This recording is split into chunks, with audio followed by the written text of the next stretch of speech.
Okay, nope.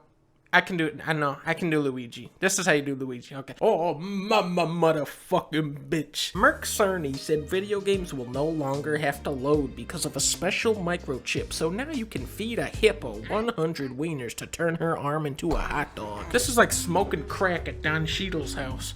Yes, this looks like a guy I can trust. He clearly knows what he's talking about. Obviously, it sounds like I'm joking, right? Wrong! This is videogamedunkey, a well-known YouTuber who plays games, reviews them, and basically keeps up to date with everything in the gaming industry. But how did this guy... Hey Peter, I'm Brian Dog. Oh, hey Peter Dog, I'm Family Guy. amass an audience of 6 million subscribers who share his opinion? Well, wouldn't you like to know? Was me, but as they rolled out the missions, he was a witness which made me ultimate chick. To begin with, what is rhetoric? Well, it's the art of persuasion. No, wait. No, it's the art of rhetoric. Rhetoric is about that makes sense. Wait, that's kind of the point. There isn't really a concrete definition because it's an abstract concept that can be applied in many ways depending on how you look at things. But that's what's so cool. A YouTuber can have rhetoric just as much as a mid-1800s author.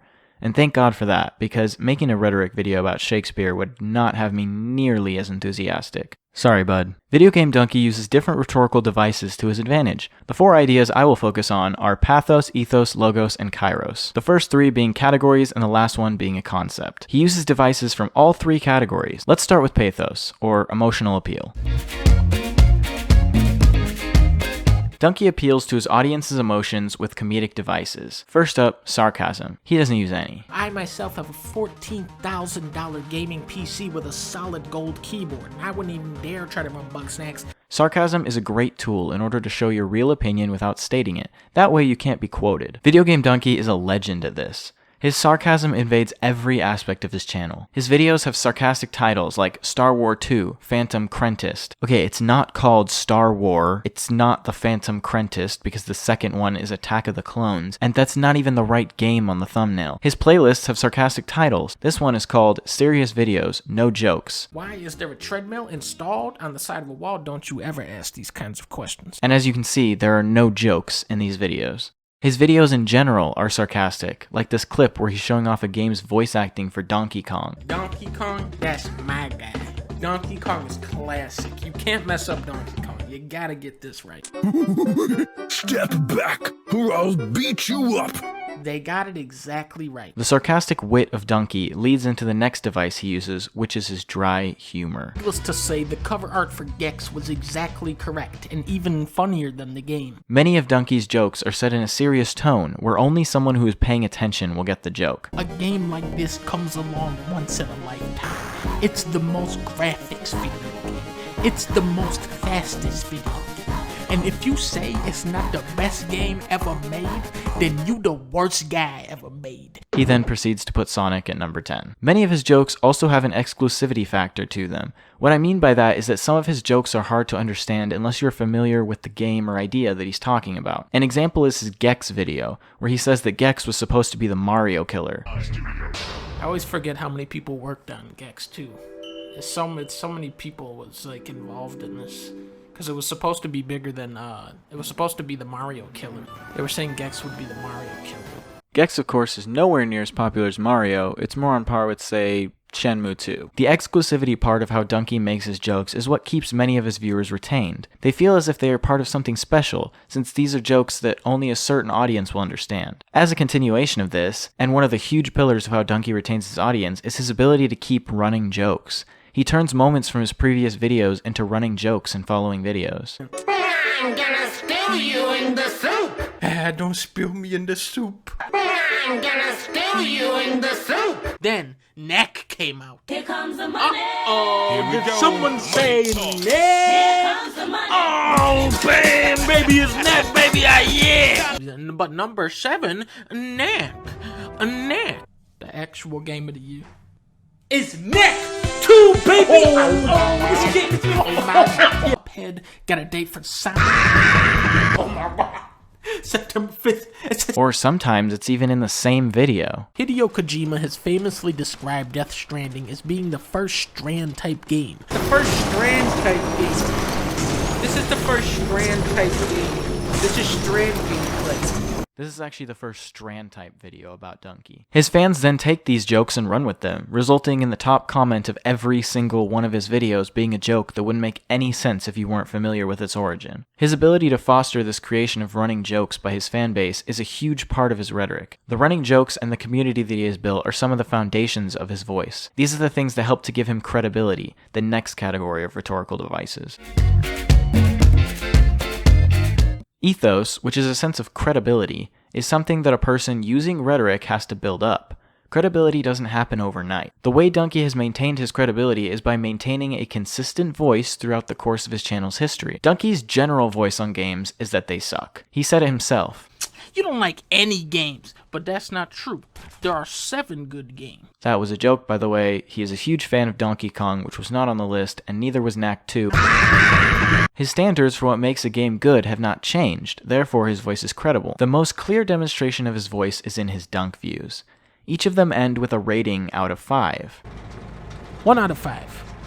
Bad game. Most of these ratings are serious ratings, and he rarely ever gives a game a 5. He prides himself on this hard grading. He criticizes IGN, which is another company that reviews video games, constantly for giving every single new game on the market a 9 out of 10. It is a little something for everyone. He stays a harsh critic throughout all of his videos with no game going untouched. Except Knack 2, baby! This is how he builds his credibility, which keeps his audiences watching, as well as citing his opinion as a credible source. Wait. Did I just say opinion as a credible source? Okay, hold your donkeys, I'll explain. While he uses a consistent voice to establish his credibility, he also uses devices in the logos category in order to establish his voice. Logos is logic, but without the wrapping. In order to appeal to an audience's sense of logic and reason, a statement must be backed up with facts or statistics. Dunkey does this in order to create a strong argument. While some of his arguments appeal to pathos, why did I have biker mice from Mars instead of Zelda? Cool box art. He has many videos where he appeals to logos. Fong shading, of course, was invented by Fong Bui Chuang. It's essentially a program that is calculating the amount of light on the object at tiny points across the entire surface instead of at the vertices of the polygons. Of course, doing it this way eats up more computation compared to older techniques like the Graodad shading, which we saw a lot of on the PlayStation 2. You jumped from the Super Nintendo to the PlayStation, that was crazy. 2D to 3D, that was a huge leap forward in technology. The jump from PS2 to PS3 was very underwhelming. The big thing was HD resolutions, except most people didn't even own an HD television at that point. Can you actually tell me which of these screenshots is in 4K? You can. Oh, you can? Because that's just a 1080p screenshot of The Witcher 3. Selectable difficulties are commonly achieved by simply giving enemies more health and damage, but here, he uses facts to back up his argument, which builds a very solid foundation that is hard to dispute. He talks about specific aspects of games and usually explains it so that people can understand. Without these logical points, he would still build a good case using pathos, but it's hard to manage keeping ethos when your only sense of credibility is built off of emotion. He needs these logical backings in order to legitimize his claims. The combination of all three is what gives him a great argument. But what is the reason for him being so successful as a YouTuber? Couldn't anyone just put out some facts about a game every time a new one comes out? Well, yes, technically, that's kind of what I do. But it's slightly more successful when Dunkey does it. Why? Well, that, my friends, lies in his ability to find Kairos. Kairos is a dragon in the game Dragon Veil that can be summoned by completing the 3 layers of his Kairos is basically the concept of right place, right time, which Dunkey always seems to be in. He releases his videos on new games alarmingly fast after they've come out. He keeps up to date on what is happening in the world of PlayStation, Xbox, and Nintendo, the 3 major consoles, and releases content in relation to that all the time. He released a video called "Should You Buy a PS5?" 8 days after the PS5 was released. His video about Nintendo Direct aired less than 24 hours after the actual Nintendo Direct was up on Nintendo's YouTube channel. It's not only his timing of his videos though, it's his timing within his videos. His comedy is perfectly timed for maximum effect. I realize that sounds like a joke when I say that, but I'm actually serious. He records hours and hours of gameplay just to find the perfect moment to include in his video. Very often he uses clips of the game to say what he wants to say. Instead of using his own voice, he literally uses the game he is talking about to describe what he means. This selection of perfect moments allows him to create kairotic jokes without even having to use his own voice. Company that isn't Nintendo just put out a new mobile game 4 months ago called Super Fighter M. Luigi is my brother. Timid but reliable. This is what Tim Burton thinks about when he's in the tub. I haven't been this scared since I was trapped in Barry Manilow's rumpus room. What is your reward for delivering these packages through this horrible terrain to bumblefuck nowhere? A big old exposition dump. Congratulations. Do you remember your own birth? What? I remember being inside the womb. No, you don't, lady. You are a fucking idiot. Shut up. While him using gameplay may not seem as if it is part of his rhetoric, it absolutely is, because he's using the game to help prove his point or supplement his argument. If he was just using the gameplay alone, then yes, that'd be a whole nother story. Now, I've gone over all the main concepts of rhetoric for Video Game Dunkey. The problem is, there's so much more to say. His rhetoric is so special that if I was to go into all of it, I would need a much, much longer video. I mean, I didn't even get to his commentary on daily upload, continuous same content channels, reaction channels, drama channels, people criticizing him, and his random videos that make no sense. Dunkey has an extremely distinct voice, and his rhetoric is hard to avoid. He uses all the aspects of his communication to his favor, which helped him build an audience. On top of all that, he's entertaining, so you can watch his video where all he does is showcase covers from different video games and not even realize that there's no gameplay. I've been watching Video Game Dunkey for a while now and wanted to analyze his rhetoric. I also needed to do a final project for my English class where I analyzed the rhetoric of someone. I was lying about the first thing. But on a serious note, I'm really glad I got to do this on Video Game Dunkey, because I enjoy his content and it made for an enjoyable final project. And it gave me an excuse to say I'm researching while I was watching YouTube, so that was pretty cool. Go watch Dunkey's videos.